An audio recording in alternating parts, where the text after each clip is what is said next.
Hey guys, it's Rich with your Monday spot in the Pagan Perspectives.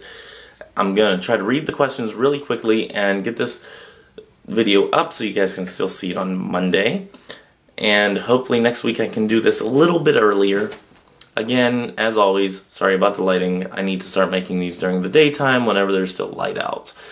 And I can have natural light instead of all this nasty artificial light, all that stuff. All that jazz. Anywho, let's get on with this week's questions, because there are a lot of them. I'm going to read through them, I'm going to answer as we go, and hopefully we don't get too confused.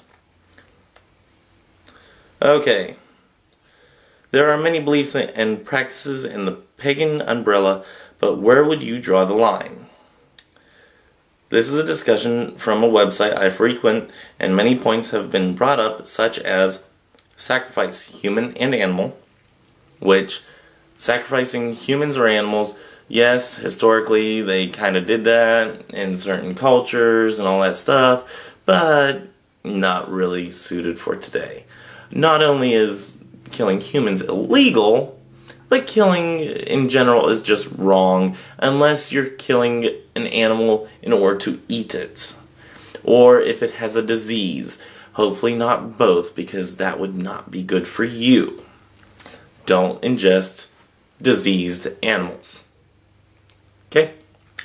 Next, bloodletting. Bloodletting is a way that they once thought would help cure people of diseases and all that.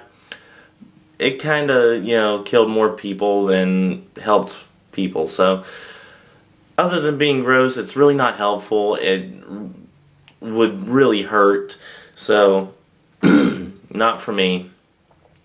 I don't like it. If it's what floats your boat, I guess, but I really would suggest not doing it. Kind of goes into the next one. Suicide, group suicide, and homicide. Homicide is illegal, not only wrong, but also illegal. So, that one's out of the picture. Suicide is technically illegal because you're killing, and yeah.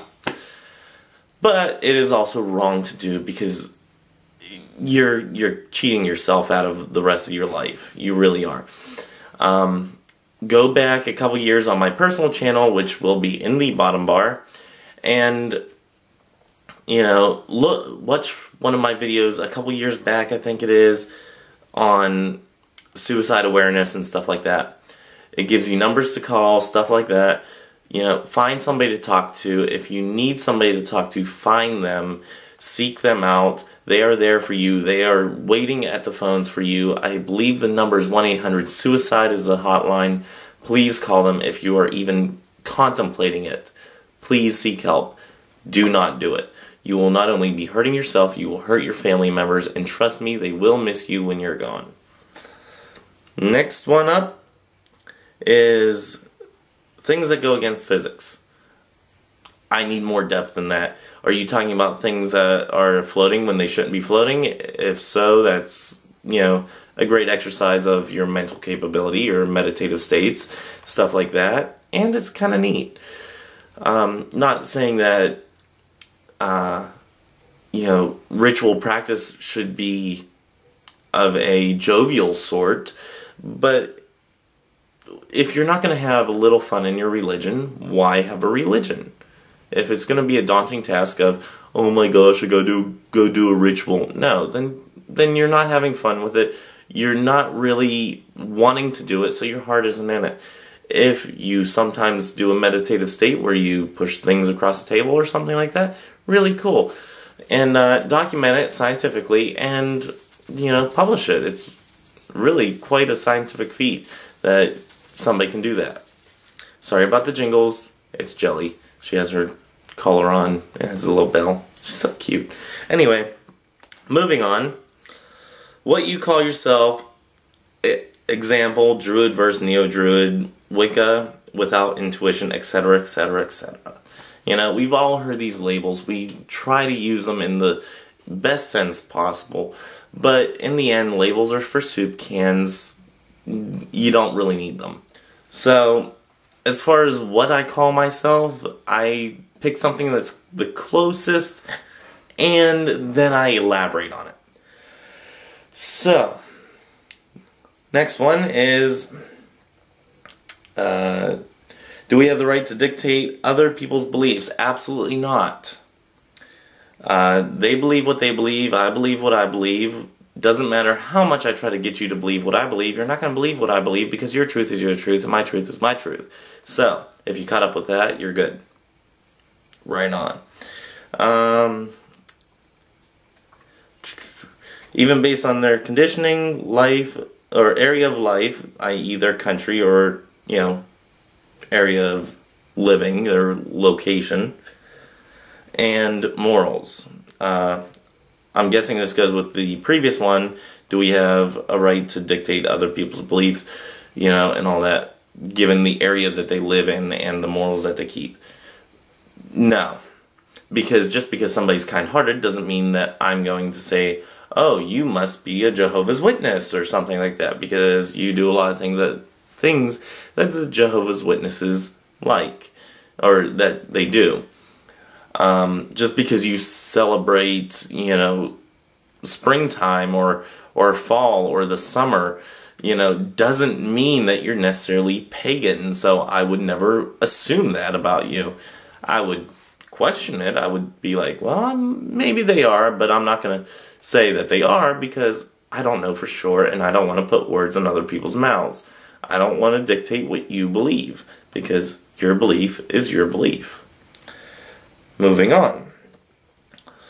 All pagans have a common ground. To you, what is that common ground, and how would it change if we decided it was okay to tell people what to believe?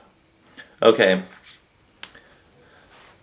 Telling people what to believe is not necessarily really a pagan concept. To me, the pagan community is, finding out what you believe and finding your own truth within yourself, finding your own path and following that. So there's no real common ground on telling people what they believe. But as far as a common ground in the pagan community in general, what I think it should be, personally, is, people are on their path. Don't tell them that they're wrong or right, because people don't really, you can't tell somebody that their theory is wrong, or that what they believe is wrong, like, oh, you should go, clockwise instead of counterclockwise because of this and this. No, you can't tell them that they're right or wrong because that's what they feel is more natural. So, like, I believe Kara starts in the north whenever she invokes the elements. I start in the east. It makes more sense to me and not as much sense to her. It's more comfortable for her to do one way and me to do the other. That's fine. I'm not going to knock it, because if it works for her, great. So, common ground is, yeah, okay, you have your belief, I have my belief. We're not going to encroach on each other's belief, but we will work to understand them and work with one another to, be civil. We don't have to get into an argument over, starting in the east versus starting in the north or south or west or whatever. We don't have to get into an argument over it. Do what you feel is natural. So, moving on, we have a couple more questions. Hopefully I wrap this up soon, because if I have over a 10-minute video, Car's really going to be pissed off at me. So, where did I leave off here? What would you decide is wrong for a person to believe in a first world society? I'm not sure what you mean by this, but if you're talking about like a one global, religion type society, I don't think we should ever have one of those, because diversity is what makes the world go round. And yeah, it's just not, it's not good to tell people what to believe. It stifles individuality. You become Nazi Germany and everybody's just pissed off at you. So, moving on. Do you believe what you call yourself should be based on off of intuition, or I'm sorry, off of initiation, or historical fact? Neither. Again, labels are for soup cans. What I call myself isn't technically historical, and it's there's no real initiation to it because I basically just did a self-initiation. I came up with my own. I did it my way.